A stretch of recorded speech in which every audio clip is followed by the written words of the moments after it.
Bienvenidos a la charla informativa de la maestría de Energy Management. Mi nombre es Davor Chávez y los estaré acompañando durante esta hora. A cargo de esta charla nos acompañan David Vilca, director en MID, consultores y especialista en la calidad de energía, CPQ, por la Universidad Técnica de Monterrey. También nos acompaña Carlos Gomero, socio de LQG Energy and Mining Consulting y abogado especialista en Derecho Energético, Regulación, Financiamiento de Proyectos de Energía y Derecho Administrativo. Por favor, los invitamos a que si tuviesen cualquier duda o consulta durante la sesión puedan dejarla en la opción de preguntas y respuestas, botón que se encuentra en la parte inferior de Zoom. Y ahora sí, estimados, les cedo la palabra para que inicien con la charla.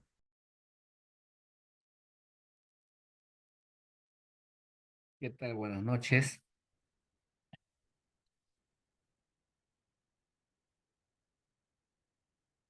Solamente para confirmar, ¿me escuchan bien? Sí, sí, sí, David, te escuchamos bien. Perfecto. ¿Qué tal, Carlos? Buenas noches. Hola David, ¿cómo estás? ¿Cómo te va? Buenas noches a todos. ¿Qué tal? Bien, bien. Oye, qué gusto tenerte en este conversatorio y también en la plana de la maestría que va a iniciar ahora en los próximos meses. Y conversar sobre cómo se abordaría, ¿no? Los cursos vinculados a los que tú vas a llevar, a los que yo voy a llevar, y en general, cómo se abordaría en función a lo que se está viviendo en el sector de energía específicamente y a lo que se viene. ¿No? Lo cual genera de no solo ver los conceptos tradicionales, sino nuevos conceptos asociados a las nuevas casuísticas que se pudieran dar en el mercado eléctrico. Cierto, cierto. Una de las cosas que a mí me llamó la atención, David, para incorporarme también a la plana docente fue que tiene un enfoque, la maestría, un poco asociada al desarrollo de negocios, a lo que, bueno, de alguna manera, a enfocarse en las herramientas que un profesional en este momento necesita para tomar alguna posición de liderazgo dentro del desarrollo del sector energético. Por supuesto, esto supone tener una serie de herramientas entre financieras, técnicas, mucho conocimiento, pero también mucho de experiencia de qué es lo que pasa en la realidad, qué es lo que está pasando realmente no solamente en nuestro país, sino también en estas tendencias o megatendencias que vienen desde fuera, ¿no? Porque estamos en un momento se podría llamar revolucionario en términos de estándares, en términos de tecnologías, en términos de nuevos modelos de negocio. Mi enfoque, por supuesto, es más regulatorio, eh, pero eso es algo que me llamó mucho la atención de la maestría. Sí, efectivamente, se requieren muchas herramientas hoy en día en los niveles, hasta el más alto nivel, ¿no? Para poder abordar las eh, casuísticas o los escenarios que se van dando desde el punto de vista de qué negocio, de qué lado del negocio estás, ¿no? Desde la generación, la transmisión, la distribución en sí, la regulación o la industria en general, o la gran minería, que es la que marca, digamos, la demanda en el país. En ese sentido, uno tiene que estar tomando constantemente decisiones y para tomar decisiones pues se necesitan herramientas o conocer de casos que se hayan dado no solo en Perú, sino también fuera, para poderlas abordar de la mejor manera, ¿no? Efectivamente, por ejemplo, en el caso técnico, en microeconomía, que es el curso donde voy a abordar en esta maestría, Economía de la Energía, básicamente el curso, que es un curso que lo vengo dando también en el pregrado, ¿no? En el pregrado es parte, digamos, de la currícula de Ingeniería de la Energía. Normalmente, comúnmente hemos estado viendo conceptos asociados pues a la congestiones, por ejemplo, ¿no? Que es un trámite que se da constantemente en la red, ¿no? A veces por la falta de infraestructura que no se tiene. Entonces hay que entender los conceptos de congestiones para entender cómo se forma el precio en un nodo específicamente, por qué razón y eso cómo replica en todos los negocios, ¿no? Y después seguramente lo impacta también en el tema regulatorio. Sin embargo, debido, como bien sabes, a la gran penetración de generación renovable en un punto, en un nodo, probablemente esa congestión o esa falta de un elemento en la red nos dé otro fenómeno que es el vertimiento, ¿no? que si bien es cierto, lo hemos estudiado quizás más aplicado a las centrales hidroeléctricas, cuando había mucha abundancia de agua, se daba vertimientos en la central de Mantaro, pero hoy en día esto se va a dar en la generación eólica o al mediodía, en la hora solar, como se llama, y para ello hay que tener los conceptos claros, ¿no? De cómo se modelan estos elementos, cómo se aplican en la regulación, y a eso si le vamos sumando el hecho de que dentro de poco vamos a estar rodeados de baterías, se genera todo un desafío para armar los casos y entender sobre todo el concepto técnico, económico y regulatorio. Sí, justo sobre este tema, David, un asunto que creo que es relevante es el conocimiento de la parte técnica, es decir, de saber qué supone una congestión o cuáles son los efectos de la congestión, qué es, o luego, por otra parte, los vertimientos, también lo mismo, eh, permiten formar una regulación o permiten tener ciertos criterios para poder hacer una norma. Sí es verdad que el concepto es necesario, es indispensable conocer el concepto, pero luego está la normativa y la normativa ya requiere de ciertos criterios para su aprobación. Por ejemplo, siempre se dice que la regulación es una cuestión de opciones. No hay un solo camino definitivo y algo que pueda decirse que es verdad y sea la única verdad. Hay varias alternativas posibles para regular, por ejemplo, me quedo solamente con el tema de los vertimientos. Hay varias alternativas para regular eso. Hace muy poquito, muy poco, se emitió una norma, un procedimiento del COES asociado a cómo va a repartir los vertimientos o el curtailment, ¿no? Los cortes de producción de energía producto de que un determinado nodo, una determinada subestación, una determinada línea de transmisión no pueda inyectar toda la producción posible en determinado punto del sistema. Y ha decidido, por ejemplo, la regulación que esos vertimientos se reparten en función de proporcionalmente a la potencia nominal de todas las unidades que están ahí.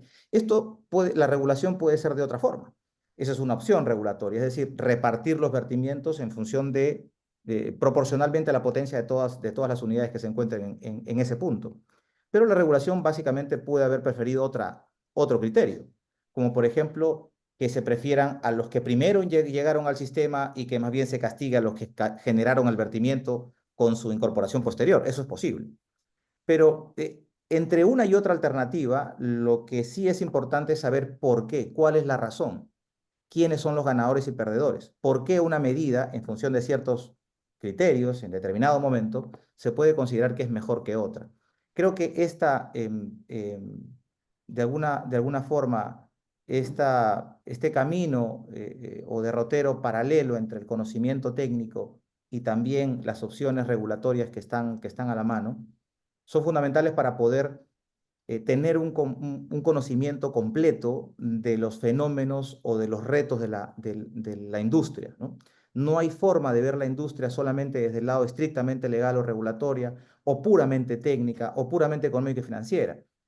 Tú, como bien sabes, no solamente el desarrollo de proyectos, sino también, inclusive, la economía misma del desarrollo operativo de las compañías tiene mucho que ver con una especie de integralidad, un enfoque integral de los conocimientos, tanto en el lado técnico, tanto en el lado económico financiero como en el lado legal, seguramente. Sí, efectivamente, todavía no hay nada dicho, ¿no? O sea, no hay nada escrito sobre estas cosas, se están pensando. Y justamente para eso los profesionales, los intelectuales que estamos metidos en este mercado, que es un mercado, digamos, complejo para quizás otras disciplinas, este, necesitamos de herramientas para poder normalizar, regular o establecer algún procedimiento técnico de cómo se deberían afrontar estos temas que se van a venir a futuro, ¿no? Hoy en día, si ustedes revisan, no hay nada escrito, por ejemplo, sobre baterías stand-alone, ¿no? O sea, sobre baterías solas que van a funcionar en un nodo. Es más, creo que ni siquiera lo han definido qué tipo de concesión va a tener, si va a ser una concesión de transmisión, de generación. Creo que están en ese proceso. Entonces, son cosas que se van a venir aquí hasta el 2030, creería yo, en muy corto plazo, 2027, Y para ello se va a requerir de que el profesional esté capacitado, que haya revisado, que tenga estas herramientas útiles para poder tomar decisiones, ¿no? Ya sea desde el punto de vista regulatorio de la industria, y que vayan en línea, ¿no? Con el desarrollo económico del país, que es lo que todos queremos, ¿no? Por ejemplo, ¿no? En clases, cuando hay una congestión y probablemente también cuando hay un vertimiento vinculado a una congestión, los precios en el nodo pues empiezan a cambiar, ¿no? Y son precios inclusive que uno lo hace pensar que son contraintuitivos, ¿no? Porque piensas que Correcto. en una barra está en $25, en la otra 27 y en la otra debería ser pues por ahí, pero por estas situaciones que se dan, el precio muchas veces te puede resultar $10 o quizás $40, ¿no? Entonces uno no entiende el concepto de por qué la razón de un precio en el tercer nodo se dispara. Justamente son por los elementos críticos, ¿no? Y a todo eso tenemos que acudir a modelos basados, digamos, en una función objetivo, al mínimo costo, y recién podemos entender la razón por qué efectivamente ese precio se da de esa forma, ¿no? Que es Ujú, totalmente contraintuitivo. ujú, Estos casos, la única forma de poder conocerlos, de poder escudriñarlos y verlos a fondo, es haciendo casuísticas, ¿no? No hay otra opción, haciendo casuísticas, modelándolos en Excel, aplicándole un solver, ¿no? También se pueden hacer a mano. Normalmente se trabajan para estos casos de 3 nodos, ¿no? Porque ya poner un cuarto nodo como bien saben, esto implica mucha iteración y es demasiado engorroso, pero con 3 o 2 nodos es suficiente para explicar estos tipos de eventos que se van a dar, así como las interconexiones. Por ejemplo, la interconexión Perú-Chile, que tanto se hablaba hace, ¿no? Ahora ya estamos cercanos a una interconexión con Ecuador. Y la pregunta es qué pasa con los precios, ¿no? Entonces, hay forma de simular estos casos a través de conceptos vinculados al precio de energía, ¿no? Lógicamente que para eso hay que tener una formación o hay que repasar, digamos, las condiciones, cómo se mueven los flujos físicos de energía y cómo se da también la regulación. Otro punto importante, ¿no? Que es basado, digamos, en la economía de la energía, es los casos de negocio que se van dando en todos los niveles, ¿no? Por ejemplo, un generador cuando quiere construir un proyecto eólico, una industria cuando quiere hacer un proyecto de autogeneración, o quieren poner algún tipo de techo solar o piso solar. Entonces, ahí uno tiene que tener los conceptos claros, ¿no? De no solo la parte técnica, sino también de la parte regulatoria. ¿Es correcto? sí, es correcto. Es más, me permite de alguna manera también decir algo sobre lo que debería ser una maestría y de cómo se distingue una maestría o un estudio de posgrado del pregrado, ¿no? En el pregrado, de alguna manera, el conocimiento se imparte más de forma unidireccional, ¿no? Es decir, desde el profesor al alumno. En posgrado, la cosa cambia porque en posgrado la interacción varía, es bidireccional. También hay retroalimentación de parte del alumno porque suele incorporarse la experiencia misma del alumno que ya tiene cierta experiencia en el sector o está muy interesado en el sector. Y esto tiene que ver también con que en la práctica de las clases la presencia de los casos, ¿no? Como había señalado, uno de los elementos más importantes de la diferencia entre el pre y el posgrado es la elaboración, la discusión de casos, casos reales, casos que hayan pasado en la práctica. En el ámbito regulatorio lo mismo. En el ámbito regulatorio, tomando un poco lo que habías señalado, también hay mucha casuística que se puede tomar en cuenta. Es más, controversias, conflictos, eh, retos regulatorios nuevos a partir de los problemas que hubo en el sistema de congestión, los problemas que hay al día de hoy o lo que se espera que habrá por la incorporación de mayor cantidad o volumen de renovables en el sistema. Eso creo que es muy importante.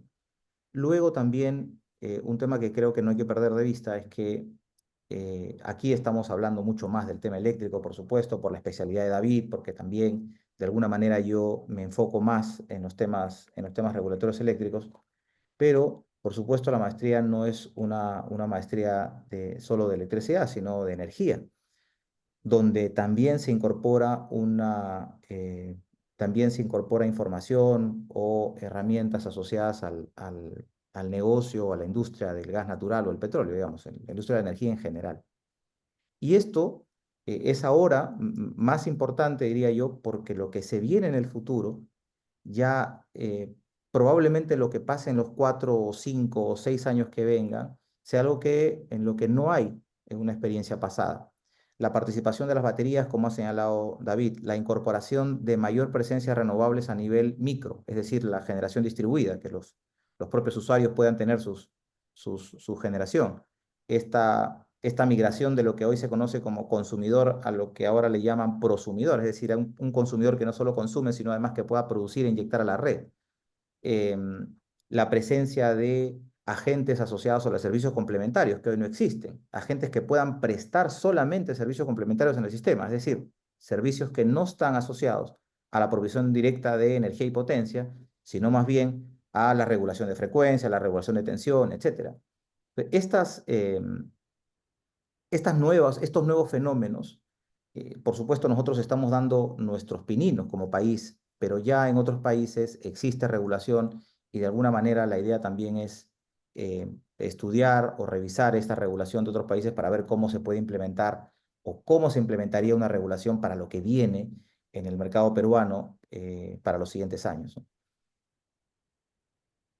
Sí, en el caso, por ejemplo, de la electricidad, esto tiene toda una cadena de suministro, ¿no? Que va desde la distribución, la transmisión y la generación, ¿no?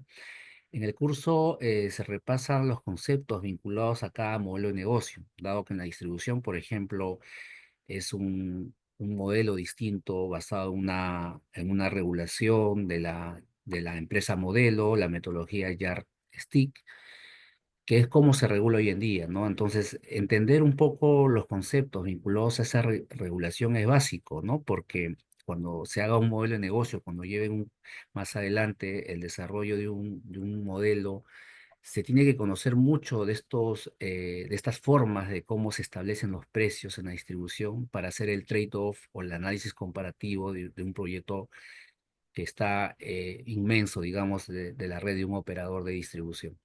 Lo mismo en la transmisión, ¿no? La transmisión tiene una regulación particular, tiene ciertos subsidios, entender el concepto de los subsidios cruzados, los subsidios basados en la geografía del país, porque son parte, digamos, que uno tiene que conocer para poder establecer un modelo de negocio adecuado, por ejemplo, en la generación, porque en la generación tienes que tener una línea para evacuar la energía y tienes que conocer de cómo se regula eso. El otro componente importantísimo que ha mencionado Carlos es el gas natural, porque el gas natural es parte de la matriz energética hoy en día y esto se va a ir hasta el año, por lo menos, 2040. Vamos a depender del gas, quizás en menos tiempo, más por la hora punta, pero es necesario entender ese modelo de negocio, entender cómo funciona, digamos, la aplicación de la molécula, del transporte, de la distribución de gas, para aplicarlo a futuro en cursos vinculados al desarrollo de proyectos energéticos, por ejemplo, ¿no? Es importante conocer de forma similar a los electrones, ¿no? Cómo se comporta el gas natural. Con eso consideramos que uno puede tener las herramientas necesarias para establecer a futuro cualquier modelo de negocio, ¿no?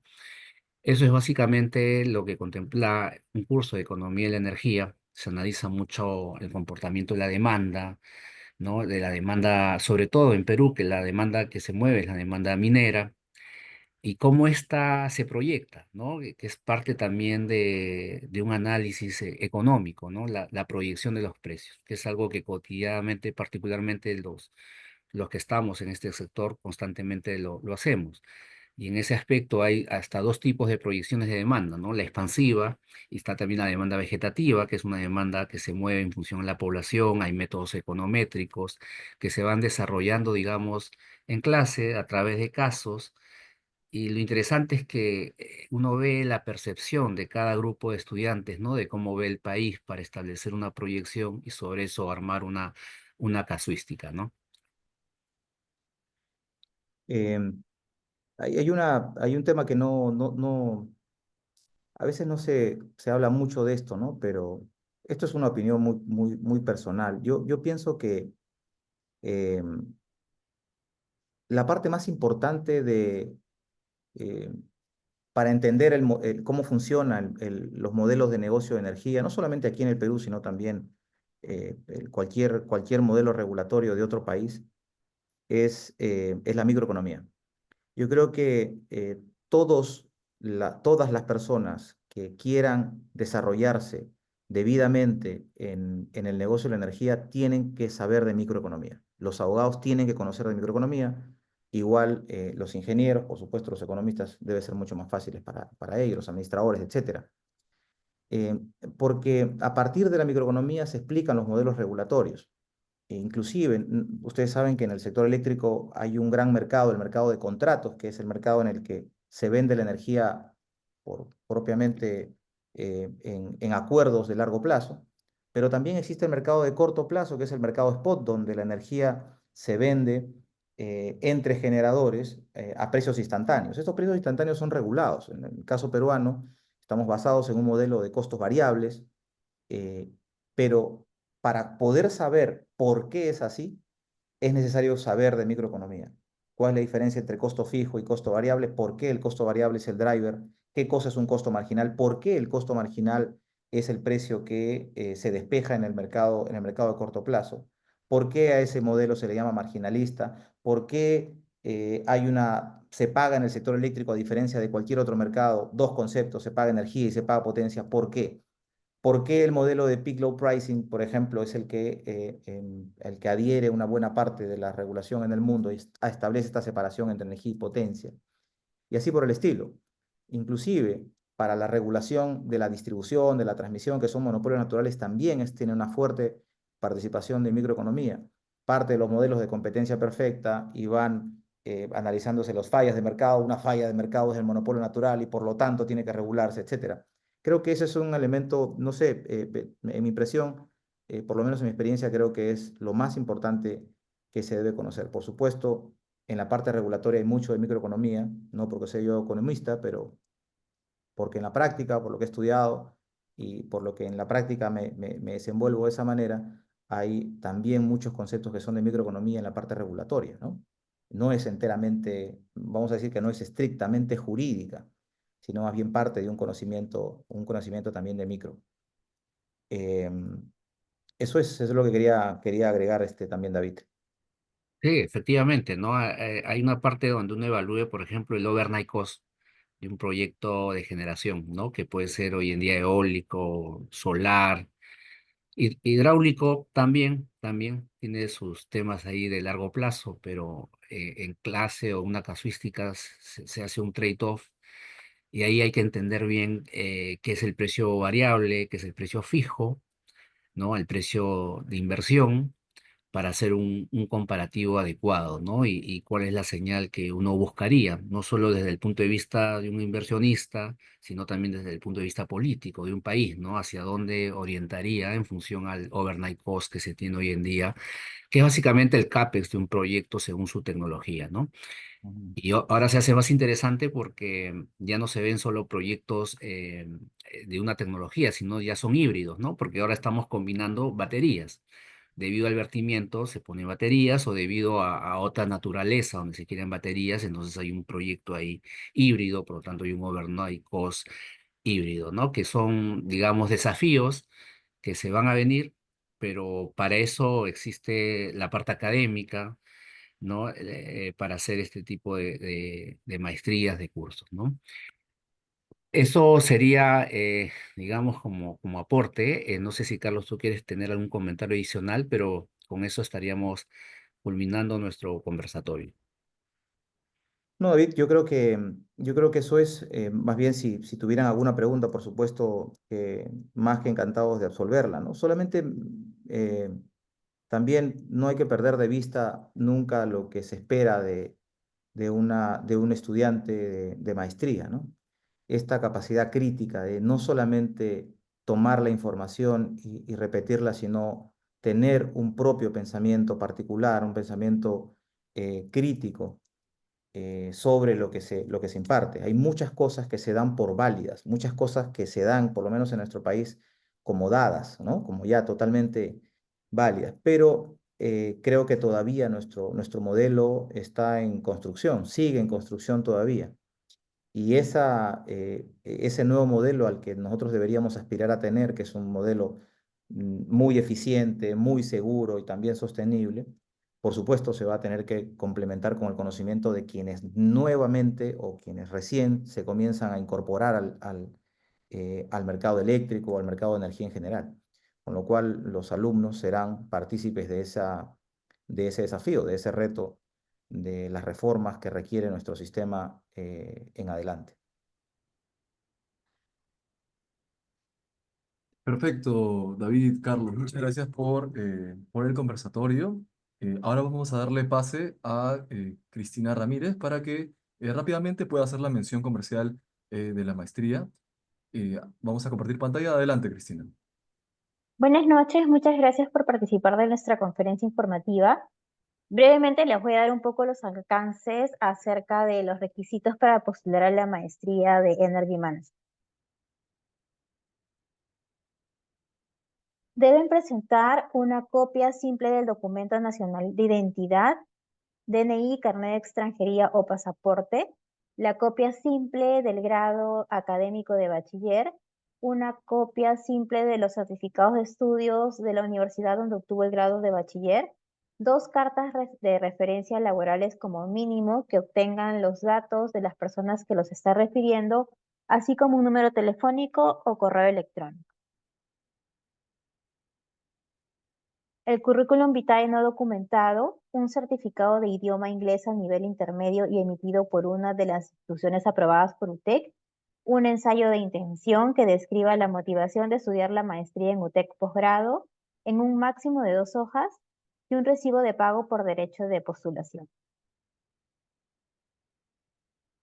La inversión regular de la maestría es de 68.000 soles. El inicio de clases es el 6 de mayo. La modalidad es semipresencial, los martes y jueves de 7 a 10 y los sábados de 8 de la mañana a 11 de la mañana. Esos son mis números de contacto y mi correo electrónico y consulten por nuestros descuentos de pronto pago, Woman in Tech o tarifa convenio. Muchas gracias. Perfecto, Cristina, muchas gracias. Estamos dejando la información también por el chat para que puedan, en caso requieran mayor información. Eunice, me parece que querías hacer algunos comentarios o podemos pasar en todo caso a la ronda de preguntas y respuestas. Pasamos a la ronda de preguntas y respuestas, no se preocupe. Perfecto, Eunice. Tenemos unas preguntas que nos llegan por interno. Aquí a ver si nos pueden apoyar con estas preguntas. La primera es si nos preguntan, ¿puedo llevar la maestría si actualmente no trabajo en el sector energía, pero quiero hacer una transición?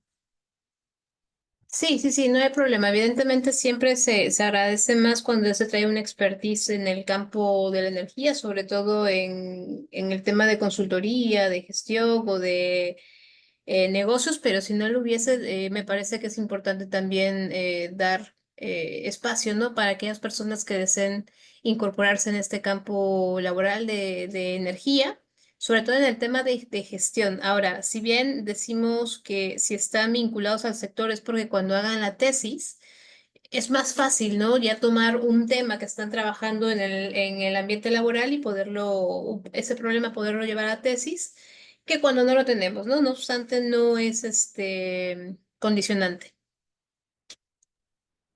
Perfecto, Eunice. Tenemos la siguiente pregunta, que es si en la maestría se abordan temas de políticas públicas, regulación o el marco normativo energético nacional e internacional.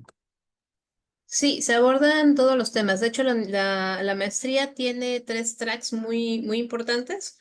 Uno que tiene que ver con transición energética y es todos los temas encaminados a las nuevas tecnologías, tecnologías emergentes, la conversión de energía, cadena de suministro, etcétera. Y luego tenemos otro track que tiene que ver con la gestión. Ahí hablamos de economía, de project management, de formas de poder mostrar un proyecto. Hablamos de contabilidad, de administración, etcétera. Y luego un tercer track que es de inteligencia artificial aplicado a temas de la energía, porque lo que buscamos es que el egresado de esta maestría tenga las habilidades para tomar decisiones en funciones a la data que pueda trabajar, que pueda procesar o que directamente le pueda llegar. Entonces, para ello, las herramientas van a ser las de inteligencia artificial en algún momento, previo a herramientas básicas para ir haciendo que el conocimiento vaya creciendo, pero que al mismo tiempo tengan las dos competencias de tecnología y de economía y planificación energética.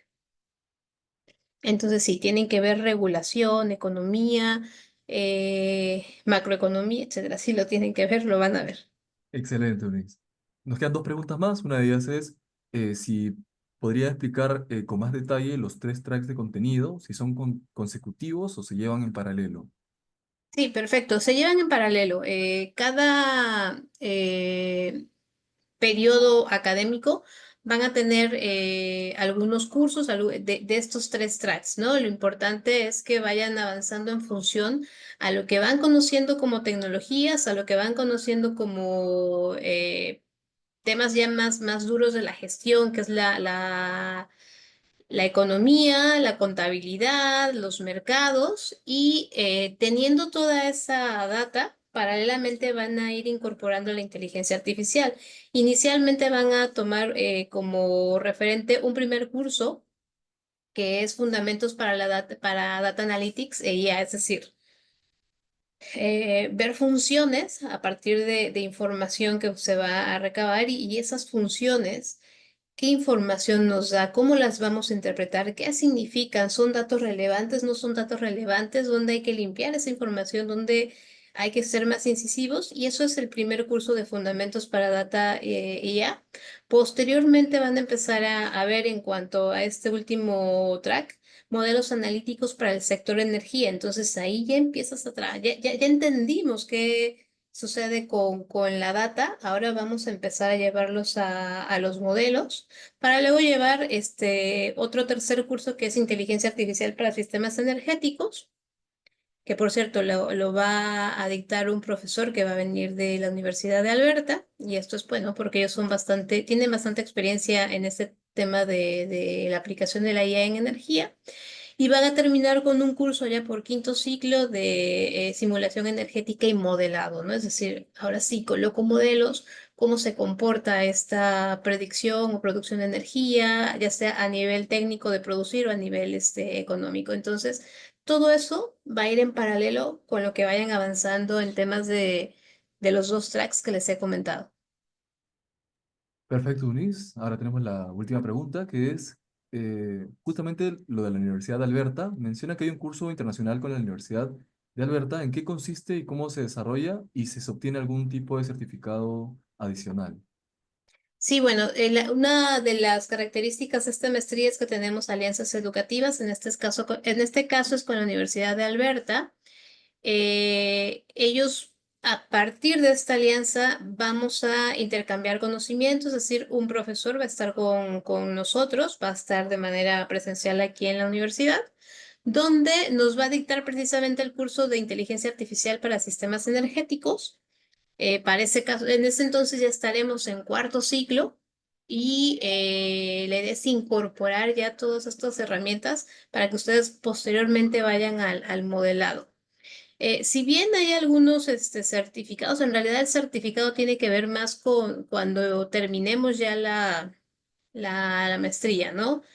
En ese sentido, pues sí se les va a ofrecer el grado de maestro en Energy Management otorgado por la Escuela de Posgrado de UTEC. Y también van a tener un certificado de participación de la Universidad de Alberta por haber llevado el curso que les comenté, ¿no? IA para sistemas energéticos. Perfecto, Unis. Con esa respuesta damos por cerrada la ronda de preguntas y respuestas. Queremos agradecerte a ti, a Carlos, a David y a todos por habernos acompañado en esta charla informativa de la maestría en Energy Management. Ha sido un placer. Tengan todos muy buenas noches y nos vemos en una próxima oportunidad.